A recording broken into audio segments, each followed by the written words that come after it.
BFM Business, Intégral Bourse, jusqu'à 18h, le Club de la Bourse. Mais on va commencer par parler de la France, avec nos invités en plateau. Mathieu Rollin, gérant actions américaines chez Aviva Investors. Bonjour Mathieu. Bonjour. Jacques Tébécane, à côté également, directeur de la gestion de Morse Artis. Jacques, bonjour, bonsoir. Bonsoir Grégoire. Et Étienne de Marsac, gérant Absolute Return chez Sony AM. Étienne, bonsoir. Bonsoir Grégoire. La France, comment est-ce que vous, en tant qu'investisseur, on est vraiment dans une logique de point de vue de marché, hein. Je ne veux pas vous emmener trop sur le terrain politique forcément, mais quand même, il faut en parler. Les annonces d'Emmanuel Macron hier soir, qui justifie plus de flexibilité budgétaire par un état d'urgence économique. Alors oui, est-ce que c'est comme ça que vous l'entendez aussi, Jacques? Et les implications que le tournant français va avoir auprès des partenaires européens et auprès des ambitions européennes qu'on pouvait avoir. Alors déjà, en termes de décision, ça implique effectivement une plus grande flexibilité, puisque l'objectif, c'était de revenir sous les 3% de déficit budgétaire sur PIB. Et manifestement, donc on n'a pas encore tous les éléments, on monterait sur l'année prochaine à 3,5 avec les dernières mesures. Donc ce qui nous met déjà en porte-à-faux par rapport au pacte européen. Je précise juste, en intégrant la bascule du crédit impôt compétitivité emploi en baisse de charge pérenne, qui est un coût one-off sur une année de 1 point de déficit sur PIB, grosso modo. 0,9 nous dit mais merci. En affichage, on est global, on sera à 3,5. 3,5. D'après les estimations, et il y aura peut-être des arbitrages par la suite. Donc ça, c'est déjà le premier point. Donc effectivement, on n'est plus dans les clous. Pour mémoire, l'Italie projetait un déficit d'un peu moins de 3% et ils ont été sanctionnés par leurs camarades européens. Donc déjà ça c'est le contexte, dans un contexte en plus français de dette sur PIB qui est élevé, et au cours des 7 années passées, la France n'a jamais respecté, hormis une année, le pacte européen d'un déficit budgétaire, d'un déficit sur PIB de moins de 3%. Donc on n'est pas du tout dans les clous du contrat qu'on a passé avec nos camarades européens. Maintenant, si on regarde la réaction des marchés, elle est pour l'instant, donc si on se place du point de vue investisseur, elle est pour l'instant assez calme. Donc les spreads France-Allemagne se tendent. Ils se tendent depuis fin novembre, donc il n'y a pas eu de choc suite aux annonces hier, en tout cas aujourd'hui, suite aux annonces du président Macron. Mais depuis le mouvement des Gilets jaunes, on voit une tension sur les spreads.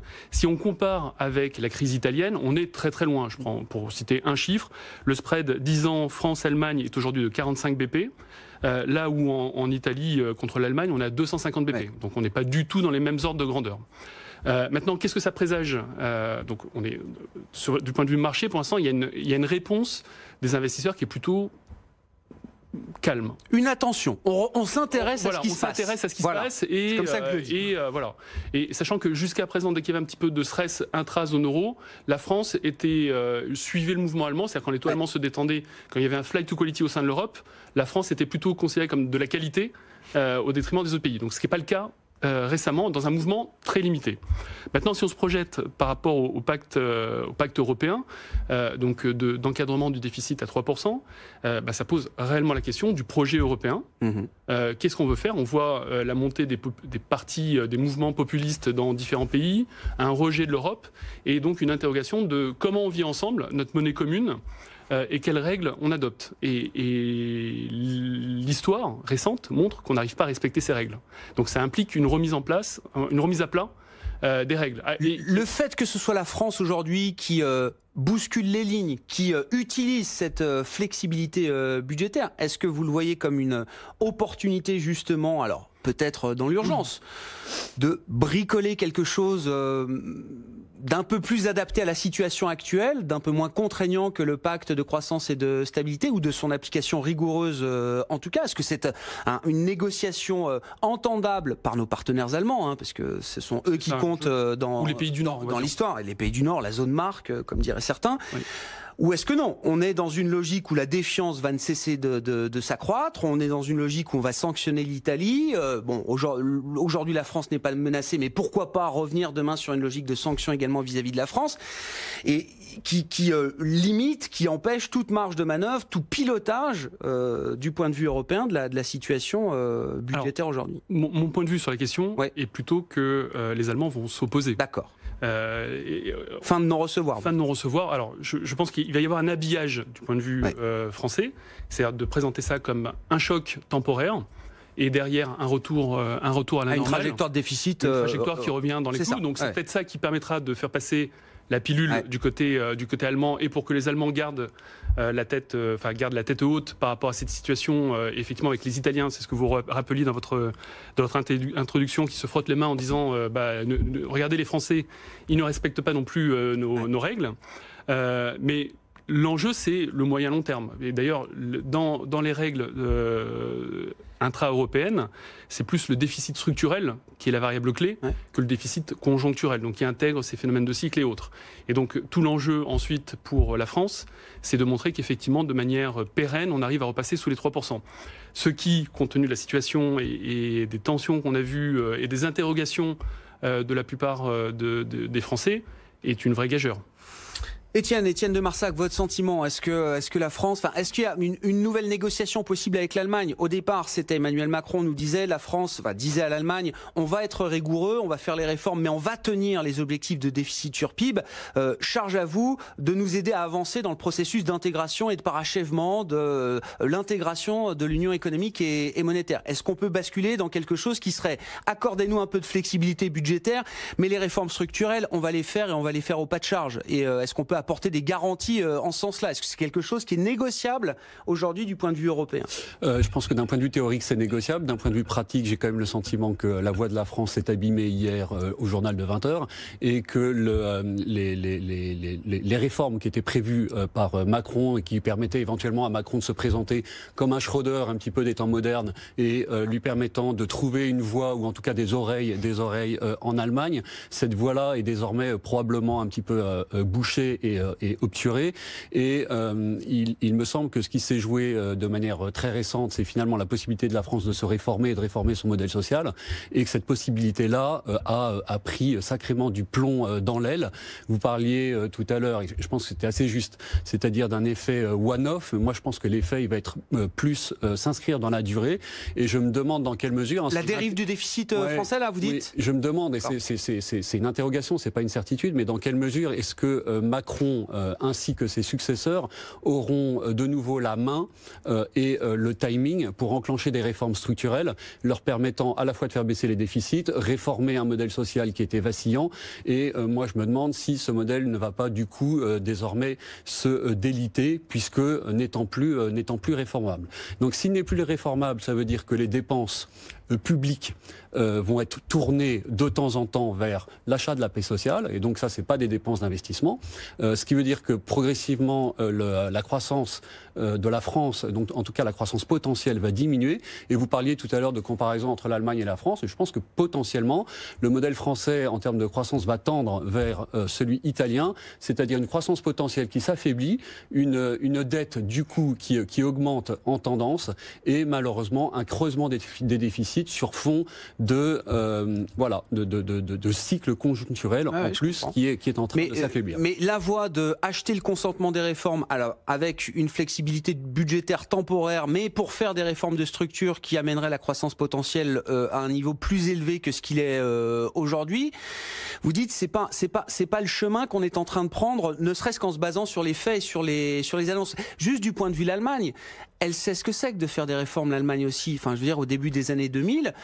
il a fallu acheter aussi le consentement des réformes en Allemagne. Il a fallu aussi accepter cette flexibilité budgétaire temporaire pour faire les réformes de structure. C'est pour ça que je me dis, est-ce qu'il n'y a pas quand même un discours que l'Allemagne peut écouter aujourd'hui dans la situation tendue à tout point de vue qu'on connaît en Europe? Étienne et puis Jacques. Oui. Et puis ensuite Mathieu. Peut-être le point de différence, c'est qu'entre 2002 et 2005, les réformes qu'on appelait donc Hartz I 1, 2, 3, 4, elles ont été suivies d'une certaine forme de continuité et se sont appliquées dans la durée. Ce qui nous manque, c'est un track record, quoi. Comment ? Ce qui nous manque, c'est un track record. Donc on ne sera jamais crédible sur ce qu'on dit aujourd'hui. Une voix ferme, et nous sommes malheureusement habitués à subir la pression de la rue et à battre en arrière, et c'est pas la première fois.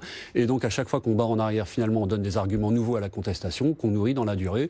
Donc je suis plutôt pessimiste finalement sur cette capacité de réforme qui aurait en tout cas pu se construire dans l'immédiateté, en tout cas dans ce quinquennat. Et j'ai plutôt peur de ce qui pourrait ressembler à une espèce de raz-de-marée contestataire lors des élections européennes. Alors là, c'est peut-être éventuellement le point d'ouverture. C'est-à-dire que si ce raz-de-marée contestataire conduit à une coalition responsable, donc pourquoi pas à la naissance d'un mouvement renforcé, qui est le mouvement conduit par Marine Le Pen, avec Salvini et avec, comment s'appelle-t-il, Wilders de Hollande, oui.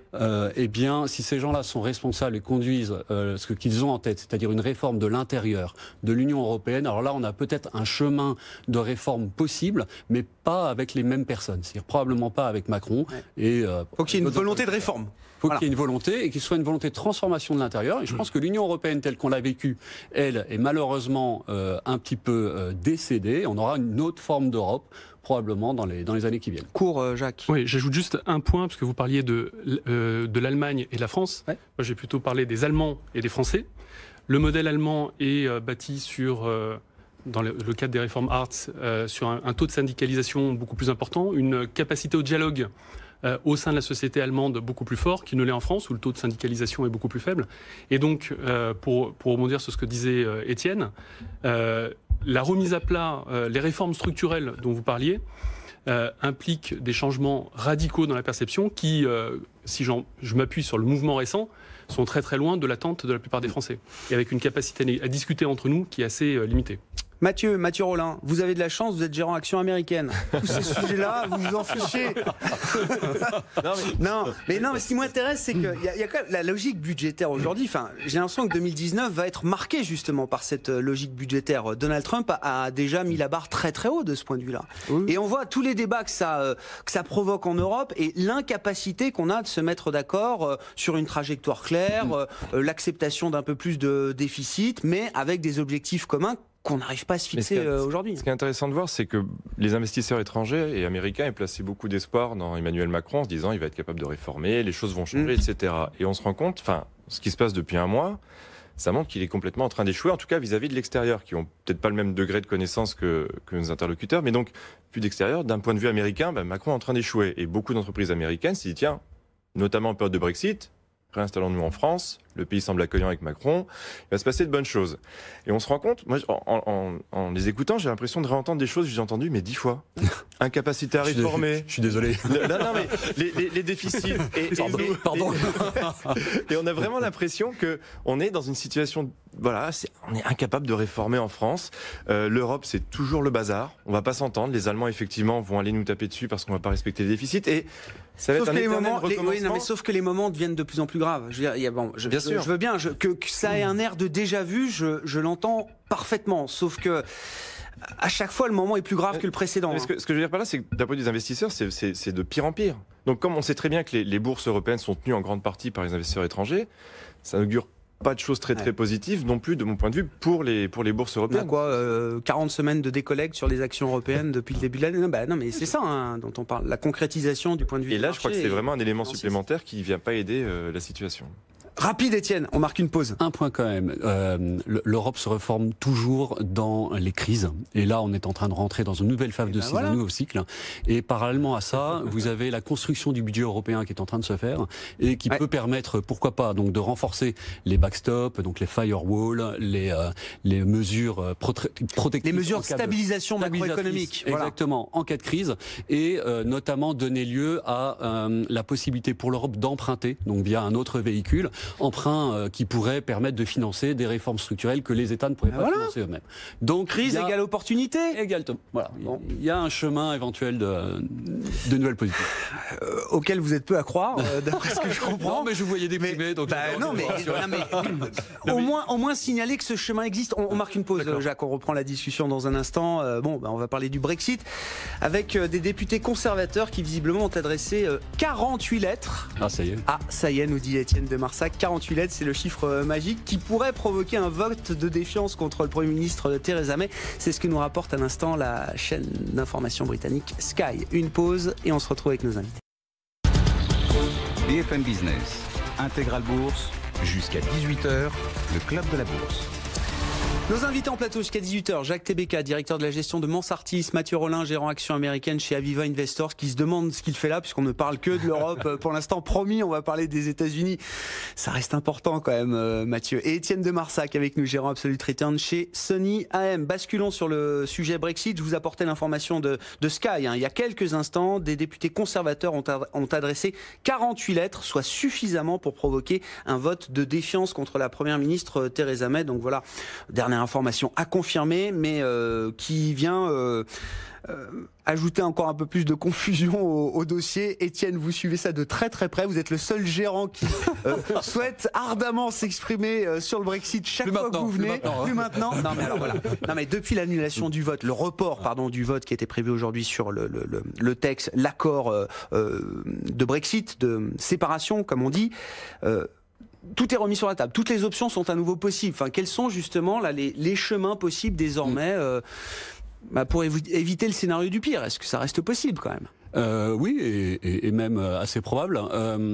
D'abord, peut-être en contexte, en toile de fond, on peut rappeler quand même que le chaos que vous décrivez, c'est une situation permanente, perpétuelle depuis le référendum. C'est-à-dire que ce Brexit a été très très mal préparé et la révocation de l'article 50 a été faite dans la précipitation, donc déclenchant la période de 2 ans et donc ce timing très serré de mars 2019, à partir duquel, si un deal n'est pas trouvé, alors on rentre dans le no deal et donc dans le chaos. Donc on voit bien que ce chaos, en fait, il a démarré dès le début et causé par une longue période d'impréparation. Donc la nouveauté qu'on a aujourd'hui, et notamment depuis hier, moi je trouve qu'elle trouve son point d'ancrage dans l'arrêté de la Cour européenne de justice, qui donne la possibilité au UK de unilatéralement révoquer l'invocation de l'article 50 et donc de revenir en arrière. Dans le cadre d'un processus démocratique. Dans le cadre d'un processus démocratique, c'est-à-dire qu'à tout moment, le Parlement peut décider, c'est ce qu'a dit donc la Cour européenne de justice hier, peut décider de revenir en arrière. Donc ça, c'est une nouveauté. Ça ne veut pas dire que ça va être fait, mais ça modifie en fait le rapport de force en pouvoir, l'équilibre des forces, et est probablement à l'origine de cette décision de Theresa May de reporter la lecture du deal en première session et de le reporter sin die, ce qui provoque des hurlements et ce qui, je pense, est à l'origine donc des 48 votes, des 48 lettres que l'on vient de recevoir, qui est une nouveauté. Vous m'en donnez l'information. Si je résume simplement, pour vous, la stratégie de Theresa May aujourd'hui, depuis que effectivement la Cour de justice de l'Union européenne a reconnu le droit unilatéral de revenir sur l'article 50, c'est de laisser la cocotte minute bouillir encore un peu. Oui, c'est à la fois de passer en force et à la fois d'emmener donc le Parlement dans un corner. Passage en force, pourquoi? Parce que depuis le début, elle agit de manière très autoritaire, que ce soit à Salzbourg ou que ce soit en prenant ses ministres un par un, soit pour les empêcher de démissionner, soit pour au contraire les presser de démissionner. Il me semble que depuis hier, il y a une autre stratégie qui a été imaginée en urgence, qui est de retarder les délais, pousser le Parlement à voter le plus proche possible du délai de la fin du mois. C'est ça. Exactement, du 29 mars. La stratégie du mur. Voilà, de sorte que le Parlement soit mis devant une question qui a finalement une réponse digitale. Je sors avec ce deal, ou alors je ne sors pas et c'est le chaos. Et je trouve que c'est une stratégie qui est extrêmement dangereuse, notamment d'un point de vue démocratique, puisqu'elle prend le Parlement en otage et ne lui donne pas la possibilité de choisir, de faire un choix libre. Ça devient un choix contraint, ce qui n'est pas vraiment un choix. J'ai même vu pire dans les stratégies peut-être un peu complotistes, je n'en sais rien, mais l'idée chez certains, qu'on laisse naître une panique de marché. Alors hier, sur la livre sterling, c'était déjà un peu tendu, qui s'est écroulé de 1,5-2%. On est à 1,25, on était à 1,20 peut-être autour du Brexit, au moment du vote du Brexit. Oui. Mais qu'on laisse s'installer une panique de marché pour forcer encore un peu plus le vote au Parlement. Je suis assez d'accord. C'est-à-dire que vous avez eu hier en même temps une communication du gouvernement qui a consisté à dire nous préparons à un plan de contingency, de contingence, en cas de non-Brexit. C'est-à-dire qu'à la fois vous avez Theresa May qui pousse le Parlement dans un corner, mais qui agite le chiffon rouge et qui attise le feu qu'elle a contribué à faire naître. Et donc c'est très dangereux. Je pense que les 48 lettres sont issues de cette stratégie du corner et donc vont amener lentement soit donc ce qu'on appelle un leadership contest, donc la perte par Theresa May de la tête du gouvernement. Le gouvernement a ensuite un certain nombre de jours, alors je ne sais plus combien, je crois que c'est 14, pour nommer une nouvelle personne à la tête des Tories. Et si c'est pas le cas, alors ce sont les élections générales. Et alors là, tout est possible. Donc élection générale, sachant que personne n'a envie de se retrouver à la place de Theresa May avant le 29 mars quand même. Et c'est pour ça que jusqu'à présent, on n'avait pas reçu les lettres. Les députés n'avaient pas du tout envie de prendre sa place. Mais là on monte d'un cran alors. Là on monte d'un cran, dans l'attention. Ouais. Bon, Jacques. C'est bien résumé quand même, merci. Je dois dire. Non, mais franchement, on n'a pas toujours les idées très claires, mais là, ça devient un peu plus clair avec votre façon de présenter les choses. Bon, Jacques, sur Brexit. Alors, je ne vais pas revenir sur les enjeux intra-Royaume-Uni. Je pense que Étienne les a bien résumés et c'était très clair. Moi, je voudrais plutôt revenir sur un point important, parce qu'on est dans une négociation. Il y a un terme important que vous avez utilisé, c'est scénario du pire. Et en fait, pour certains Anglais, c'est pas le scénario du pire du tout. Je pense qu'ils sont dans la configuration d'un hard Brexit, pour remettre un peu de perspective. Dans une configuration d'un hard Brexit, ils sont dans l'idée en fait de faire de l'Angleterre une zone d'imposition très bas, un Singapour local, qui met évidemment une pression importante également sur la communauté européenne et qui rétablit un peu le rapport des forces dans les négociations entre l'Angleterre et l'Europe, puisque, pour rappeler également les ordres de grandeur, les exportations anglaises vers l'Europe, c'est à peu près 45%. Ça représente 45% des exportations, là où de l'Europe vers l'Angleterre, c'est à peu près 15%. Donc une manière de rétablir l'équilibre dans ce scénario du pire et de mettre la pression sur l'Europe dans des négociations nouvelles, c'est de dire nous on va faire une zone franche et on va baisser les impôts significativement et on va vous faire concurrence par rapport à ça. Deuxième point, la vraie question derrière l'Angleterre, derrière le Brexit, c'est l'Irlande. C'est là où toutes les tensions sont. C'est en fait ce qu'on voit, c'est qu'il y a un équilibre, comme je le disais, qui émerge sur la partie économique, avec du donnant-donnant qui devra être trouvé, je pense, des deux côtés, compte tenu des enjeux. Et de l'autre côté, c'est vraiment qu'est-ce qu'on fait de la frontière au sein de l'Irlande et comment on gère le Royaume-Uni dans ce contexte-là. Et pour garantir une libre circulation des personnes. Voilà. Un point de commentaire encore rapide, Étienne, et puis Mathieu Rollin, et ensuite clôture sur les parmi donc les univers du possible en termes de points d'arrivée. Qu'est-ce qu'on a ? On n'a pas de Brexit, mais ça me semble quand même hautement improbable. Un Brexit qui prendrait une forme de deal modifié et qui viendrait modifier, ce serait le nouveau Parlement, qui ferait des modifications marginales, donc avec l'accord de l'Union européenne. Mais assez proche de ce qu'on a aujourd'hui sur la table, grosso modo. Soit assez proche, on n'a pas de temps, soit si l'Europe est disposée à rallonger la période de withdrawal, le UK aurait le temps de discuter de manière un petit peu plus sereine de quelque chose d'un petit peu plus construit, qui prendrait la forme de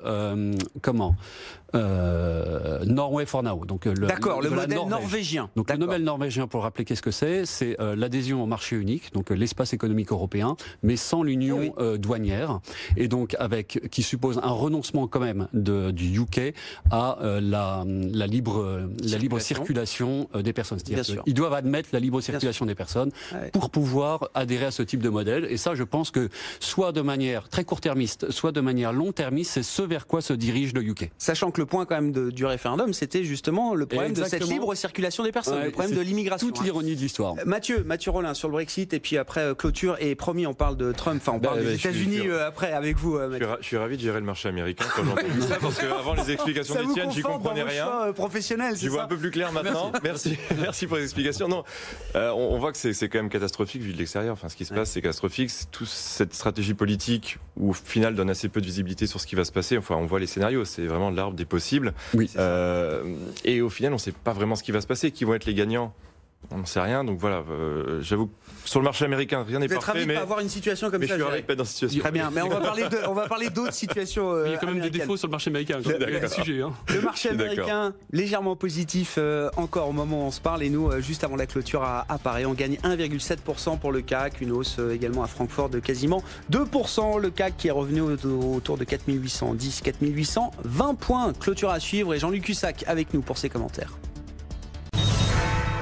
Fin de séance sur les marchés européens avec un CAC 40 qui gagne 1,7%, 4823 points. Nos invités autour de la table et Jean-Luc Cussac devant ses écrans chez Perceval Finance Conseil. Jean-Louis, bon finalement le mouvement a été quand même assez significatif. Il s'est un petit peu essoufflé, mais on sort quand même de la zone de danger. En tout cas, ce que vous appelez le point bas temporaire qui se situe à 4750 points, un niveau sur lequel on était encore hier. Et jeudi surtout, et depuis de sacrés mouvements, puisque on était reparti jusqu'à 4869, on est revenu sur le niveau en effet 4740-50, et puis hier soir on a quand même fait jusqu'à 23 à un moment donné, à 17h20, et vous vous rendez compte, on a regagné jusqu'à 2,6% à 15h10, on est remonté à 4845 sur le futur, et on a rebaissé de 0,8 et on finit en roue libre. Donc de sacrés mouvements que l'on peut très bien expliquer, parce que il n'y a pas de programme de vente, des gestions, en tout cas pas de programme de vente régulier. Vous voyez, il n'y a pas de je vends soignant X millions et puis voilà, et c'est réparti sur des heures. Non, c'est pas ça. Il y a beaucoup d'arbitrage. D'ailleurs, on le voit très bien. Le volume est très important quand même. Enfin, important, on va dire. Et vous avez parmi les plus forts volumes du CAC uniquement les grosses pondérations. Donc, il n'y a pas de cible particulière qui a fait l'objet d'intérêt. C'est vraiment, d'une manière évidente pour moi, de l'arbitrage en grande majorité. Donc cash futur, donc la spéculation assez active sur le futur tout de même, avec en même temps des gestions évidemment de delta par rapport aux options, etc. Mais vous voyez, il n'y a pas de changement fort de psychologie. Et y a-t-il d'ailleurs des raisons qu'il y ait des remises en cause fortes? La méfiance a toujours existé, elle est peut-être un peu plus forte depuis quelques semaines, mais c'est pas non plus des gros programmes de vente comme on a pu voir sur les mid et les small. Donc un marché qui résiste. Moi, je vais chercher à vendre, si vous voulez, si on a des rebonds vers 4875, 4925. Il y a des signes sur des actions. J'ai des indications comme ça qui me permettraient de penser que c'est possible qu'on aille rebondir. Donc en tout cas, moi, si vous voulez, sur un premier rebond, je vais être plutôt vendeur pour jouer à des petits replis, de revenir peut-être sur la zone des 4770, 4740, pourquoi pas. Mais je ne joue pas pour le moment, si vous voulez, une forte baisse vers les 4006 par exemple. Ouais. Moi, mon scénario s'arrêtait à 4750, c'est parfait, on l'a atteint. Évidemment, là aujourd'hui, on est en train, si vous voulez, d'en tirer le profit, mais c'est vrai qu'on n'est pas encore dans la prise d'initiative. Sauf que j'ai quand même vendu de la volatilité depuis quelques jours, parce qu'elle est fortement remonté. On est remonté jusqu'à 22, 23. On arrivait à vendre du 24, 25 sur des strikes un petit peu plus éloignés. Là, elle s'est bien calmée. Dès que le marché remonte, là, elle est retombée à 18,5 à la monnaie. Donc, une volatilité un peu plus importante que ces derniers, qu'il y a 2 mois, bien sûr. Mais, on va dire, normal, vu les circonstances. Donc, un possible rebond. Il y a des signes dans ce sens-là, mais beaucoup de fébrilité, beaucoup d'incertitude, évidemment, un manque de visibilité, enfin toujours un contexte de marché qui ne permet pas donc d'avoir de vraies convictions. Bon, On verra si les choses évoluent quand même de manière un peu plus positive, un peu plus constructive dans les prochaines heures et les prochains jours. En tout cas, on va se satisfaire d'un rebond qui s'est quand même un petit peu réduit en fin de séance, puisqu'à l'arrivée, le CAC ne gagne que 1,35%. C'est déjà bien. 4806 points. On sort de la zone basse quand même des 4750 points. On voit le DAX à Francfort qui gagne 1,5%. Le marché italien qui progresse de 1,4% ce soir. Et en Espagne, on gagne un peu plus de 1%. Le rebond est en train de s'affaiblir un petit peu à New York. En tout cas, les valeurs industrielles, le Dow Jones là est en train de réduire ses gains et gagne encore 0,2%. Le Nasdaq en cours de séance évidemment gagne encore autour de 1% cet après-midi. Les secteurs automobiles, les secteurs technologiques étaient les secteurs qui étaient les plus soulagés par le catalyseur du jour. On va en parler dans un instant, mais une détente, en tout cas des commentaires, des rumeurs, une convergence d'informations qui nous indique quand même qu'il y a toujours des discussions entre Pékin et Washington sur le front commercial et que pourquoi pas, Pékin pourrait même montrer un geste de bonne volonté en abaissant ses droits de douane sur les automobiles fabriqués et importés, surtout depuis les États-Unis. Secteur automobile et secteur technologique, donc en vedette ce soir à Paris et en Europe. Le CAC à l'arrivée, 4806 points. BFM Business, Intégral Bourse, on refait la séance. Avec nos invités en plateau, Jacques Tébéka, Mansartis, Étienne de Marsac, Sunny M et Mathieu Rollin, Aviva Investors. Mathieu, vous êtes gérant action américaine. Je le disais quand même, on a beaucoup parlé de l'Europe, de la France. Évidemment, c'est des sujets qui nous concernent de près. Mais le catalyseur du jour quand même sur le marché, on cherche toujours un prétexte rebond au-delà des éléments techniques. C'était quand même les nouvelles du front commercial entre la Chine et les États-Unis. Les discussions continuent. Donald Trump nous dit que c'est très constructif. Bloomberg nous rapporte qu'on pourrait avoir une baisse des droits de douane chinois sur l'automobile américaine.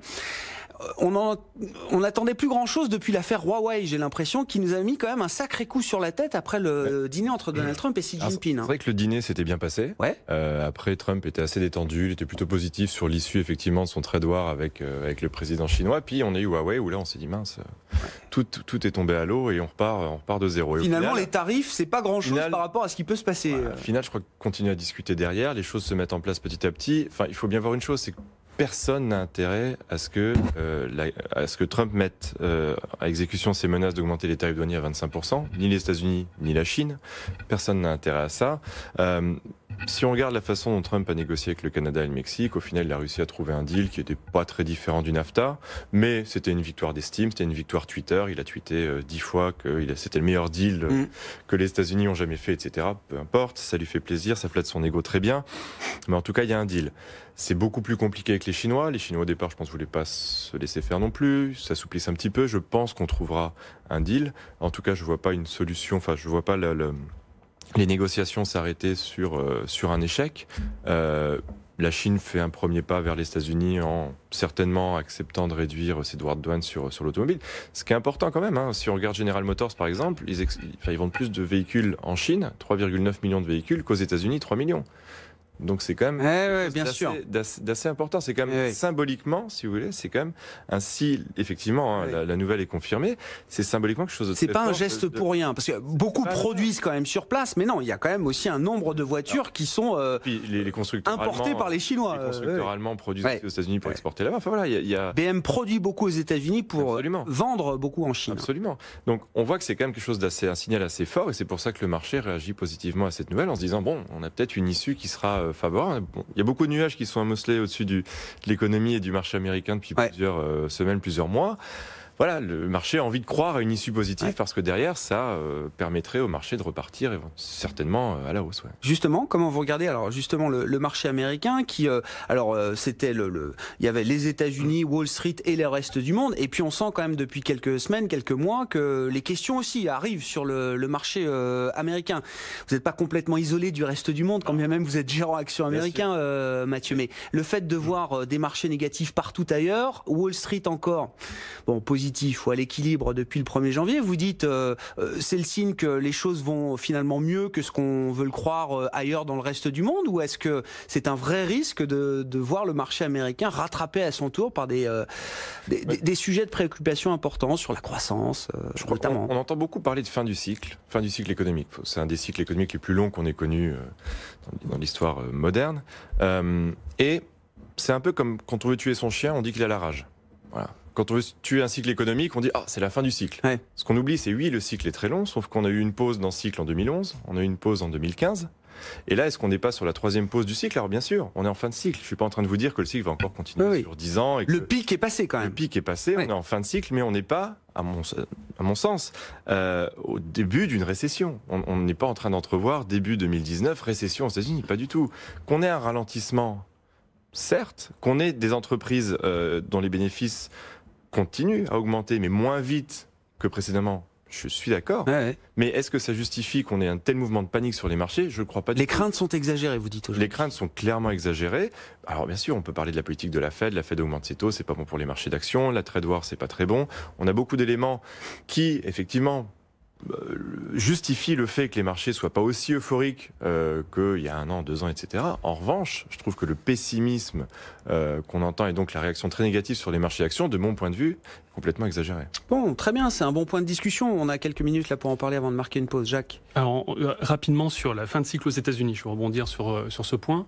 Je suis d'accord, les cycles ne meurent pas de leur belle mort parce qu'ils ont duré 5, 10 ans ou 15 ans. Je vais citer juste un pays, l'Australie. Ça fait 20 ans, je crois, ou 25 ans, qui n'ont pas connu de récession. Donc il n'y a pas un cycle... On approche même les 28 ans, je crois. 28 ans, je crois. Oui. Donc il n'y a pas de cycle qui s'interrompt parce que... On n'est pas tous l'Australie, malheureusement. Voilà, il y a des pays du Nord également, même configuration. Donc voilà, il n'y a pas... parce qu'on a fait 5 ans, ça y est, la probabilité de... Et c'est ce que montrent même les études statistiques sur le sujet. La probabilité de récession n'augmente pas avec l'avancement dans le cycle. Donc ça, c'est déjà un point important. Maintenant, une fois que j'ai dit ça, il y a quand même d'autres éléments qu'il faut prendre en compte. Je pense, donc effectivement, il y a la Banque centrale. Et derrière la Banque centrale, derrière ce que fait la Banque centrale, il y a l'aplatissement de la courbe. Aux États-Unis, on est quasiment arrivé à une inversion. Alors, on n'y est pas encore. Donc, c'est quand même un élément important qui montre quand même que il y a une inquiétude de la part des investisseurs. Donc après, est-ce qu'elle est justifiée ou pas? C'est une vraie question. Mais c'est la crainte de récession plus que mais souvent, il y a des perspective d'une récession. C'est ça. Quand on craint quelque chose, ça finit par arriver. Donc, qui pose la question, de par cet indicateur, d'une entrée potentielle en récession de l'économie américaine. J'ajouterai également un autre point. Dans cette phase, donc effectivement, l'économie américaine depuis 2009 a connu plusieurs cycles, mini-cycles. Et dans ce dernier cycle, l'accélération qu'a connue l'économie américaine est principalement liée à la relance budgétaire de Trump. Donc, qui a contribué à relancer la machine et qui vient à s'essouffler, et mécaniquement qui va arriver à s'essouffler. Donc, la conjonction de resserrement monétaire, aplatissement de la courbe, donc qui reflète l'anticipation des investisseurs, et la fin des effets positifs du plan de relance de Trump, fait que légitimement, pour moi ça rend légitime les questions, mais pas effectivement l'âge du cycle, c'est pas la question, mais pose légitimement la question d'un ralentissement marqué aux États-Unis. Mais ce qu'oublie le marché, c'est qu'on va avoir une deuxième vague d'effets positifs de la réforme fiscale au mois d'avril, avec le refund. En fait, aux États-Unis, ils ont le paiement à la source. Et après, alors mars, avril, l'État vous fait un chèque. Il prélève toujours un peu plus. Bien sûr. Payer quoi. C'est l'État. Et derrière, le chèque est envoyé. Et donc là, les réductions d'impôts voulues par Trump vont faire que le chèque sera beaucoup plus gros, et notamment sur les bas revenus. D'accord. Donc ça aussi, c'est un effet qu'il faut pas oublier, parce que pour la consommation, on le répète à chaque fois, mais la consommation, c'est 70% du PIB américain. Si le consommateur américain a un boulot, a un salaire, et là, en plus, un petit cadeau de l'État supplémentaire au mois d'avril, je pense que ça va plutôt bien consommer. Et les dernières enquêtes de morale des ménages restent au top. Le moral va bien. L'Américain est un consommateur, donc tant qu'il a un métier et tant qu'il a de l'argent, il consomme, il va bien et il a la banane. Jacques, je suis pas à l'aise avec l'argument d'un point de vue statistique. Là, je reviens sur le plan statistique. La seule récession qu'on a eue aux États-Unis depuis l'après-guerre, qui a été le résultat d'une baisse de la consommation, donc avec le moteur que tu cites, c'est celle de 93, au moment de l'invasion de l'Irak, où on a vu effectivement la confiance des ménages s'effondrer et la consommation baisser. La plupart des récessions, quand on regarde par poste, c'est pas effectivement, c'est pas le poste du consommateur. Donc oui, je suis d'accord, le consommateur va bien, ça représente 70% du PIB, mais c'est pas cette composante en fait qui explique la volatilité. En tout cas, la volatilité qui explique la récession dans l'économie américaine historiquement. C'est plutôt l'investissement, c'est plutôt le stockage, en fait. Ce qu'on voit, c'est cette composante un peu qu'on délaisse un peu, qui est le stockage des entreprises, qui est la principale source de variabilité du PIB américain et qui explique le passage en récession, hormis effectivement la récession de, je crois que c'est 92 ou 93. Où là c'est un vrai effondrement de la consommation négative. Choc sur les consommateurs et... Voilà, non mais parfait, je vous laissais finir. On va marquer une pause. On se retrouve dans un instant avec nos invités jusqu'à 18h. On va évoquer peut-être un peu la situation des banques centrales. On revient dans une séquence banque centrale, la BCE jeudi et puis la Fed. Comment ces banques centrales rassurent aujourd'hui? Il y a 2 mois, la Fed nous disait que tout allait bien. Le marché s'inquiétait de voir une Fed qui ferait trop de hausses de taux. Désormais, ils ont mis un peu d'eau dans leur vin et le marché s'inquiète d'une situation qui serait peut-être plus compliquée sur le plan économique que ce qu'on imagine. Donc ils ont l'air un peu... dans un exercice de communication compliqué aujourd'hui, nos banquiers centraux. On parle de tout ça avec nos invités jusqu'à 18h, juste après la pause. BFM Business, Intégral Bourse, jusqu'à 18h, le Club de la Bourse. Dernier quart d'heure du Club de la Bourse avec nos invités. Étienne de Marsac, gérant Absolute Return chez Sonny AM. Jacques TBK, directeur de la gestion de Mansartis. Mathieu Rollin, gérant actions américaines chez Aviva Investors. On parlait du marché et moi je voulais qu'on termine peut-être avec les banques centrales. La BCE se réunit jeudi et va communiquer évidemment avec une conférence de presse de Mario Draghi. Et puis la semaine prochaine, c'est la Réserve fédérale américaine, Mathieu. De votre point de vue, gérant actions américaines, qu'est-ce que doit nous dire la Banque centrale américaine pour, rassurer ou donner quelques repères aux investisseurs qui semblent un peu perdus dans l'analyse du cycle, la vitesse de décélération, les facteurs de risque globaux. Et c'est vrai que la communication de la Fed a été un peu changeante depuis 2 mois. Plus accommodante. Le discours a un petit peu changé, était un petit peu plus accommodante. Derrière, je pense qu'elle doit conserver sa feuille de route, ce qui est une des qualités de la Fed dans ce mouvement de hausse des taux, c'est qu'on a eu une certaine visibilité dans son action, et je crois que c'est vraiment ce que les marchés ont apprécié, parce que effectivement, elle marchait sur des œufs. Les QE, les quantitative easing, on a terminé avec ça. Maintenant, c'était le cycle de relèvement des taux d'intérêt. On sait que c'est toujours compliqué parce qu'effectivement, on en parlait, ça a un impact sur les marchés d'actions notamment. Donc il faut faire ça de façon très précautionneuse, en offrant une certaine visibilité aux investisseurs. Alors je peux comprendre que le ton un petit peu plus dovish, un petit peu plus accommodant, et un petit peu perturber le marché. Enfin bon, après, il ne faut pas non plus s'inquiéter dès qu'il y a un petit changement de virgule. Voilà, on a quand même une assez bonne visibilité. Il faudrait que la Fed nous donne, je pense qu'on va avoir une hausse la semaine prochaine. Si on peut avoir 3 hausses comme ce qu'attend grosso modo le marché l'année prochaine, ce serait une bonne chose. Et comme parce que le changement de communication, c'est la porte ouverte à toutes les fenêtres. On voit James Bullard qui dit déjà, donc membre non votant de la Fed cette année, mais qui nous dit qu'il faut passer sursoir à la hausse de taux en décembre. Et c'est l'extrême. Le cas extrême, mais beaucoup sont en train d'effacer quand même un certain nombre de hausses de taux qui étaient prévues et toujours prévues par la Fed l'an prochain. Mais ça, on l'a très souvent, des membres de la Fed, votants, non votants, qui nous expliquent qu'il ne faut pas faire ci, il ne faut pas faire ça. Enfin, je crois que c'est pour moi, c'est beaucoup de bruit. Mais même dans le marché, on sent quand même des investisseurs qui sont moins convaincus de la pertinence d'avoir encore 3 hausses de taux, par exemple. Quand vous avez envie d'avoir peur aussi, c'est facile de se dire, finalement, ils ont changé 3 virgules dans le communiqué, donc la politique de la Fed va complètement changer. Et donc, besoin de remettre un peu donc forcément, ça va pas. Besoin de remettre un peu l'église au milieu du village quand même la semaine prochaine. Je pense que la Fed devrait réaffirmer sa ligne de conduite, sa feuille de route, et rassurer le marché à ce niveau-là. Mais encore une fois, on en parlait tout à l'heure, je crois que si le marché a envie de se faire peur, ils se feront peur sur n'importe quoi. Ça pourrait être la Fed, ça pourrait être un tweet de Trump, ça pourrait être ce qu'on veut.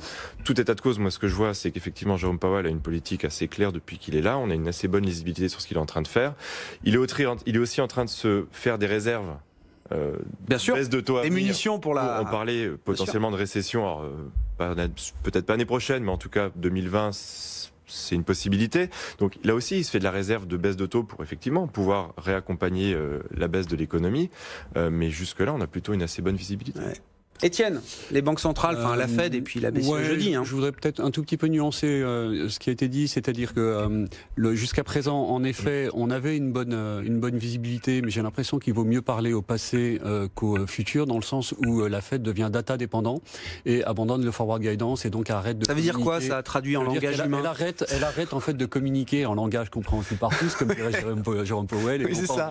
Voilà, enfin un banquier central qui parle avec un langage compréhensible par tous. Oui, mais alors lui, le problème, c'est un exemple pour nous tous, lui, le problème, Jérôme c'est qu'il est Powell. juriste et qui peut rapidement nous embarquer sur d'autres phrasés incompréhensibles. D'accord. Mais donc pour revenir au point, je pense que donc la Fed devient data dépendante, donc ça veut dire qu'elle va réagir en fonction des chiffres immédiats et est un tout petit peu moins capable de donner un cap. son tempo et son cap pour les mois qui viennent.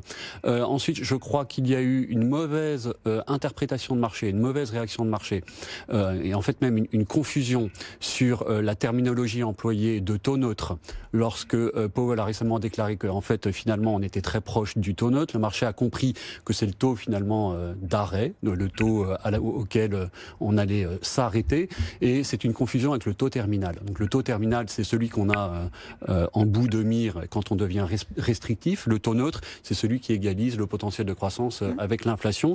Et il me semble que lorsque les investisseurs ont récemment, et ça a été dit, annuler toutes les hausses de taux pour 2019 dans la courbe, on va trop loin, et ça c'est Korsakov, on en a déjà parlé. Oui, mais ça veut dire que la semaine prochaine, ça veut dire que Powell, c'est ce qu'on disait, il faut quand même qu'il recadre un peu les choses, alors, de ce point de vue. Il y a deux options, donc soit il cède, en effet, et je crois que c'est ça, il cède à la pression de la Maison Blanche, qui a été très forte ces derniers jours, et qui s'est exercée sur lui et sur Mnuchin, et il choisit de repousser la hausse de taux du mois de décembre, et pourquoi pas de revenir plutôt vers mars par exemple, soit il démontre au contraire sa grande probité, sa grande indépendance vis-à-vis du politique, et il continue sur le chemin. Je crois pas que c'est ce qui va se produire, parce qu'il y a une espèce de bouée d'essais qui a été jetée à l'eau, avec dans un club un peu privé, Powell qui a essayé de sonder les investisseurs pour savoir s'il valait mieux pas continuer, non pas sur les hausses de taux directeurs, mais sur le bilan de la Fed lui-même. Et il est pas impossible que si la Maison-Blanche se montre beaucoup trop agressive vis-à-vis de Powell et de Mnuchin, eh bien, on a une Fed qui choisisse plutôt le chemin de la diminution drastique du bilan. Donc, bilan, on a déjà parlé, que c'est diminué de 100 milliards depuis le début de l'année. Donc, c'est un cul c'est moins grand public que la hausse de taux, on va dire. Voilà, mais c'est un quantitative easing à l'envers. Ceci étant dit, je voudrais quand même rajouter qu'on a un élément de volatilité qui est important et qui agit en toile de fond quand même pour nous autres investisseurs, qui est l'immense inexpérience du triumvirat. Donc Trump, Powell et Mnuchin, qui n'ont jamais été programmés pour les métiers qu'ils occupent. Enfin, Powell, ça fait combien de temps qu'il est à la Fed? Mnuchin, il sort pas de Goldman Sachs, Étienne? Alors, Powell, c'est... Vite, parce qu'il faut que Jacques puisse conclure. Powell, c'est le seul banquier central de la Fed qui n'a pas de doctorat en économie, mais qui est juriste. Oui. Il était programmé au début pour s'occuper de Dodd-Frank et pas du tout de la Fed, donc, et pas du tout de la politique monétaire, donc c'est pas le même métier. Et Mnuchin, excusez-moi, mais c'est un mec du M&A, c'est une personne du M&A qui est arrivé par là un petit peu. Et qui connaît rien au marché. D'accord. En fait, non, mais attendez. Non, il était producteur de films. C'est le producteur d'Avatar. Oui, ça fait partie de Lego Ninjago. Mais ça fait partie de sa diversification professionnelle, d'accord. Mais c'est pas non plus. Ça veut dire que la fonction de réaction de la Fed est devenue inconnue dans un univers qui devient fermé. Jacques, maintenant vous n'avez plus que 30 secondes pour conclure. Jacques. D'accord, je vais être très rapide. Alors, je vais juste revenir sur deux mots qui me paraissent importants.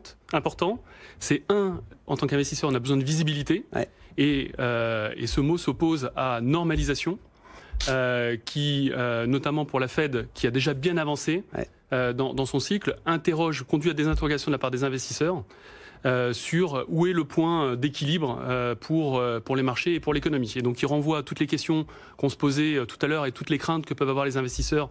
Est-ce que l'économie américaine rentre en récession, etc. On voit bien que pour la BCE, si on prend un cas extrême, comme on est très très loin du point neutre, il n'a toujours pas commencé, ça pose pas de problème. Même s'ils montent leur taux et le consensus c'est fin 2019, c'est pas un sujet. La Fed qui a bien avancé, qui est déjà bien avancé dans son cycle de resserrement, donc la question se pose, ce qui réduit la visibilité pour les investisseurs et se traduit par des moments de stress quand dans la communication, comme le disait Étienne, dans la fonction de réaction, dans les conséquences sur l'économie comme on en parlait tout à l'heure, et qui sera présente même au cours de l'année 2019. Parfait. Vous avez tenu le challenge. Merci beaucoup, messieurs. En 1 heure, c'était pas facile de faire le tour de tous ces sujets. Jacques TBK, Mansartis, Étienne de Marsac, Sonny AM et Mathieu Rollin, Aviva Investors, qui étaient les invités du club de la bourse. Le CAC ce soir, qui s'offre un rebond d'1,35%, 4806 points. Suite au prochain épisode, évidemment, on se retrouve demain dès 15h30 sur BFM Business. BFM Business, Intégral Bourse, jusqu'à 18h, la bourse en temps réel.